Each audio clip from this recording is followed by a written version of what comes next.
He was the single most successful investor of the 20th century. Time magazine named him one of the most influential people in the world. He's worth over $70 billion. He's Warren Buffett, and here are his top 10 rules for success.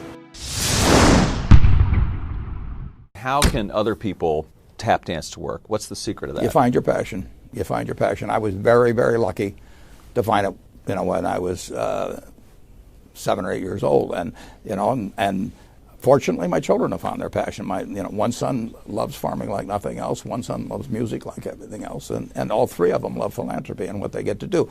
You're lucky in life when you find it, and you can't guarantee you're going to find it in your first job out. But I always tell the college students that come out, I say, take the job that you would take if you were independently wealthy. You're going to do well at it.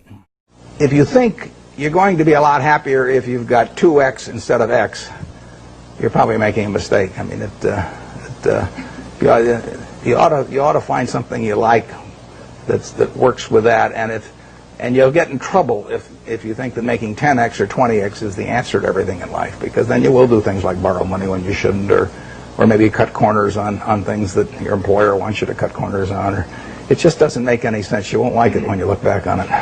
3 things in hiring people: look for integrity, intelligence, and energy. And he said if the person didn't have the first 2, that the latter 2 would kill them, because if they don't have integrity, you want them dumb and lazy. You don't want them smart and energetic. It never bothered me if people disagreed with what I thought, as long as I felt I knew the facts. I mean, there's a whole bunch of things I don't know a thing about. I just stay away from those. So I stay within what I call my circle of competence. Tom Watson said it best. He said, I'm no genius, but I'm smart in spots, and I stay around those spots. Well, I try and stay around those spots, and I just don't have a problem if somebody says, you're wrong on something. I go back and look at the facts, and I think that really is much more important, frankly, than having a few points of IQ or having an extra course or 2 in school or anything of the sort. You need emotional stability. I just read and read and read. I probably read 5 to 6 hours a day. I don't read as fast now as when I was younger, but I read 5 daily newspapers. I read a fair number of magazines. I read 10Ks. I read annual reports, and I read a lot of other things too. So I've always enjoyed reading. I love reading biographies.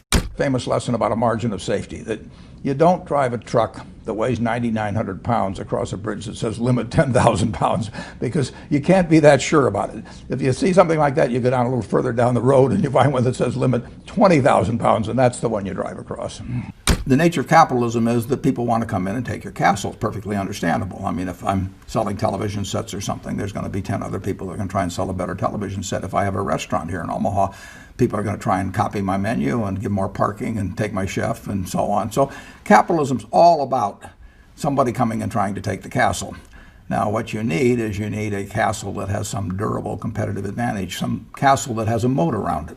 And that moat, one of the best moats in many respects, is to be a low-cost producer.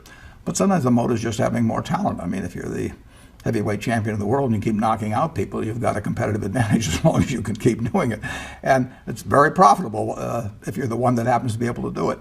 If you can turn out great motion pictures, I mean, Steven Spielberg, I mean, he's a fellow to bet on, and it has enormous economic value. You'd be surprised at my days. I mean, they're very unstructured, no meetings. None. I mean, I don't like meetings, and I read a lot. I wish I were a faster reader. I'd get more done. But I do read a lot, and I'm on the phone a moderate amount. Our businesses run themselves basically out there. My job is allocating capital, and that's what I'm thinking about. But I don't like to have things all packed hour to hour to hour. And Bill and I are both extraordinarily lucky. I mean, we really get to do what we like to do, the way we want to do it, with people that we choose to be around, and they're terrific. I mean, we've really got everything our way, and we're very fortunate. And in his world, he has a different kind of pace than I have, but we both love it the way we do it. And my guess is that we're each the most productive in that particular mode too, because it fits our personalities and aptitudes. What kills great businesses, if you look at, I do believe in looking at history, and I like to study failure, actually. And my partner says, all I want to know is where I'll die, so I'll never go there. And we want to see what has caused businesses to go bad. And the biggest thing that kills them is complacency. I mean, you want a restlessness, a feeling that, you know, that somebody's always after you, but you're going to stay ahead of them. You always want to be on the move. And when you've got a great business, you know, like Coca-Cola, which is, there aren't any like Coca-Cola, but you really, the danger would always be that you rest on your laurels. But I see none of that, obviously, at Coca-Cola. But that is the key, to compete the same way when you've got 1.8 billion servings being sold daily as when you were selling, 10 a day.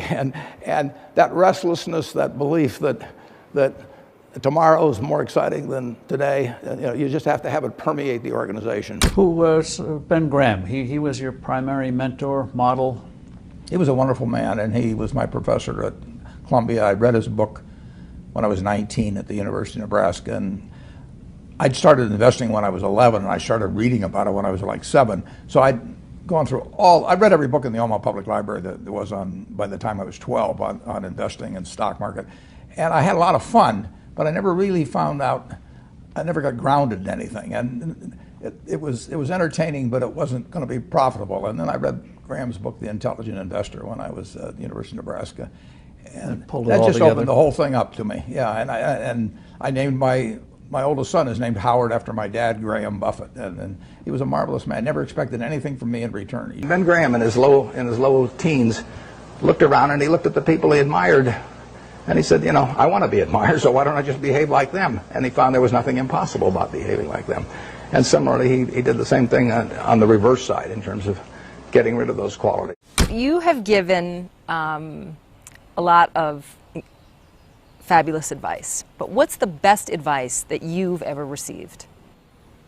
Well, I received it in a variety of forms, particularly from my father when I was very young. But I mean, he basically, I think, taught me how to live. Not that I did it perfectly or anything like that, but I mean, he was giving me lessons, but he wasn't doing it by preaching to me. He was doing it by example. But basically, well, the biggest lesson, in a sense, I got is the power of unconditional love. I mean, I think there is no power on earth like unconditional love. And I think that if you offer that to your child, I mean, you're 90% of the way home. And there may be days when you don't feel like it. It's not uncritical love.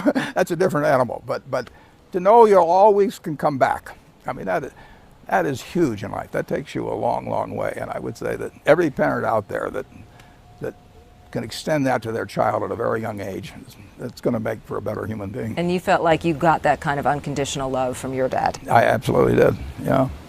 That is a powerful thing. It is a powerful thing. Thank you for watching. I'd love to know what you think of Warren Buffett as an entrepreneur. Let me know your thoughts by leaving it in the comments below. I made this video because Ray Carter asked me to, so if there's a famous entrepreneur that you want me to profile, leave it again in the comments below and I'll see what I can do for you. Thank you for watching, continue to believe, and I'll see you soon.